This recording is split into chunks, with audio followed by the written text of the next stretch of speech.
नमो तस्से भगवतो अरहतो सम्मा सम्बुद्धस्स।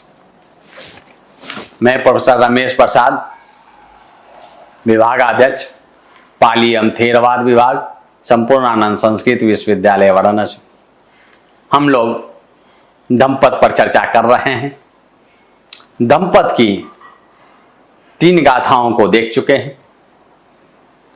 चौथी गाथा तीसरी गाथा से ही मिलती जुलती है। जो तीसरी गाथा थी जिस पर हम लोग चर्चा किए थे, वह गाथा थी अकोछी मंग अवधि मंग अजिनी मंग आहासी में। यानी उसने मुझे डांटा, उसने मुझे मारा, उसने मुझे हराया, उसने मुझे लूट लिया। ये चतंग उपनयहंति वेदं तेसंग न सम्मति। ऐसी बातों को जो मन में बनाए रखता है उसका वैर शांत नहीं होता है।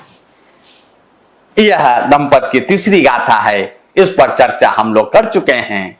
चौथी गाथा भी इसी से मिलती जुलती है। उसी का यमक है कि अकोछी मंग अवधि मंग अजिनी मंग आहासी में। यानी उसने मुझे डांटा, उसने मुझे मारा, उसने मुझे हराया, उसने मुझे लूट लिया।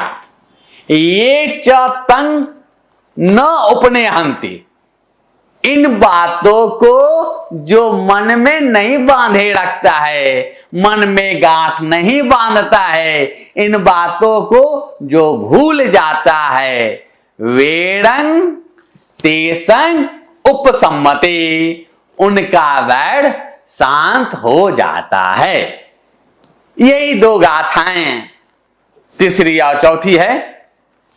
यमक है, जो कहने का अर्थ है जो इन बातों को, अकुशल बातों को मन में बांधे रखता है उसका वैर शांत नहीं होता है, और जो इन बातों को मन से निकाल देता है, मन में नहीं बांधे रखता है, उसका वैर शांत हो जाता है। अब आगे देखते हैं। अब दंपत की 5वीं गाथा को देखते हैं। वह जो 5वीं गाथा है वह है नहीं वेरेन वेरानी सम्मंति कुदाचना अवेरेन च सम्मंति एस धम्मो सनंतनो। वैर से वैर कभी भी शांत नहीं होता है। घृणा से घृणा का अंत कभी भी नहीं होता है। अवेरेन च सम्मंति, अवैर से ही वैर का अंत होता है, प्रेम से ही घृणा का अंत होता है, दया करुणा मैत्री से ही वैर का अंत होता है, शत्रुता का अंत होता है।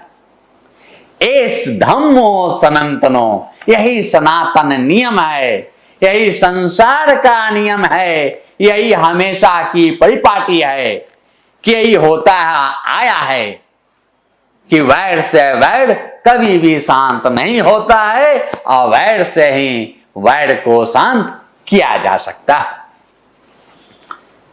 इसके पीछे भी एक कथा है।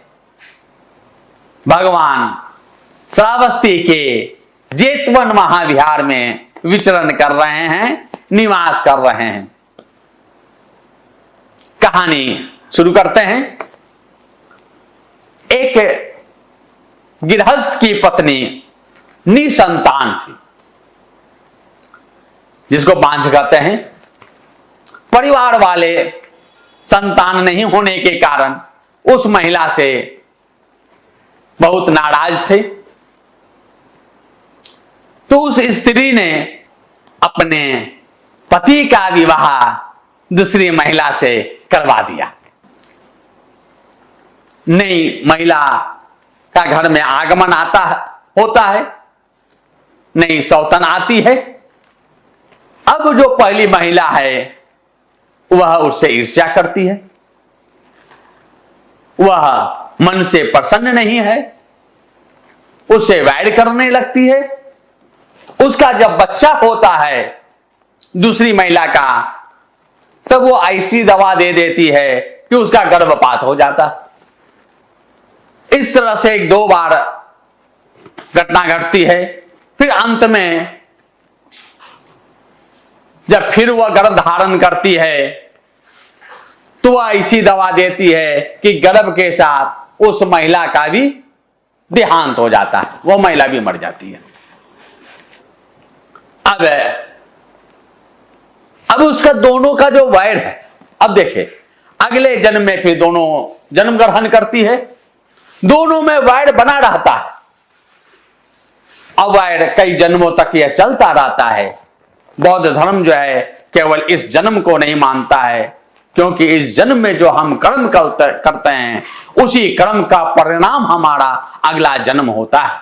जैसा हम करते हैं उसके अनुसार हमारा अगला जन्म होता है। तो वह जन्म ग्रहण करती है। बुद्ध का काल आ जाता है। बुद्ध के समय में एक महिला एक प्रतिष्ठित परिवार में जन्म ग्रहण करती है और दूसरी महिला यक्षिणी के रूप में जन्म ग्रहण करती है। वहां भी दोनों के बीच में वैर चलता रहता है। जब पहली महिला का जब बच्चा जन्म ग्रहण करता है, जन्म लेता है बच्चा, तो यक्षिणी उसको मारने के लिए उसके पीछे जाती है। लेकिन जेतवन के स्थान पर ही वह महिला और वह यक्षिणी आसपास निवास कर रही है। जब यक्षिणी उस महिला के पास जाती है तो वह महिला डर जाती है और डरकर वह जेतवन महाविहार में प्रवेश कर जाती है। भगवान बुद्ध जेतवन में अपना प्रवचन कर रहे थे। वह भगवान बुद्ध के पास आती है और अपने बच्चे को भगवान बुद्ध के चरणों में रख देती है और उसके प्राण की रक्षा की प्रार्थना करती है। यक्षिणी उस महिला के पीछे पीछे आती है, लेकिन जेतवन महाविहार में प्रवेश करने की उसकी हिम्मत नहीं होती है, उसकी साहस नहीं होती है। भगवान बुद्ध की दृष्टि उस यक्षिणी पर पड़ती है। भगवान बुद्ध आनंद से कहते हैं, आनंद यक्षिणी को यहां ले आओ। यक्षिणी आती है। भगवान बुद्ध दोनों को डांटते हैं और दोनों को पिछले जीवन से जो शत्रुता चल रही है, कई जन्मों से जो वैर चल रहा है, उसकी बात बताते हैं और उसी संदर्भ में ये गाथा कहते हैं। फिर दोनों को समझाते हैं। समझाने के बाद पहली वाली महिला से कहते हैं, अपने पुत्र को इस यक्षिणी की गोद में दो। वह हिचकिचाती है, लेकिन भगवान बुद्ध के प्रति श्रद्धा होने के कारण, भगवान बुद्ध के प्रति विश्वास होने के कारण वह अपने शिशु को उस यक्षिणी के गोद में दे देती है। यक्षिणी उस बच्चा को लेती है, चूमती है, प्रेम करती है, फिर उसे वापस कर देती है। इस तरह से उसका वैर समाप्त होता है, शत्रुता समाप्त होती है। इसी संदर्भ में भगवान बुद्ध ने कहा कि वैर से वैर शांत नहीं होता है और वैर से वैर शांत होता है। इसलिए ये जो समाज में हम देखते हैं कि हम एक दूसरे से वैर करते हैं, एक दूसरे से ईर्ष्या करते हैं, उससे हमारा कोई लाभ नहीं होने वाला है, उससे हमारी हानि ही है। हम उस वैर को प्रेम में बदले, उस वैर को हम त्याग में बदले, उस वैर को हम मैत्री में बदले, उसके प्रति हम करुणा जगाए, तभी जो है हमारा तो कल्याण होगा ही, सामने वाले का भी कल्याण होगा, पूरे समाज का कल्याण होगा, पूरे समाज का हित होगा, मंगल होगा। बहुत सब मंगलम।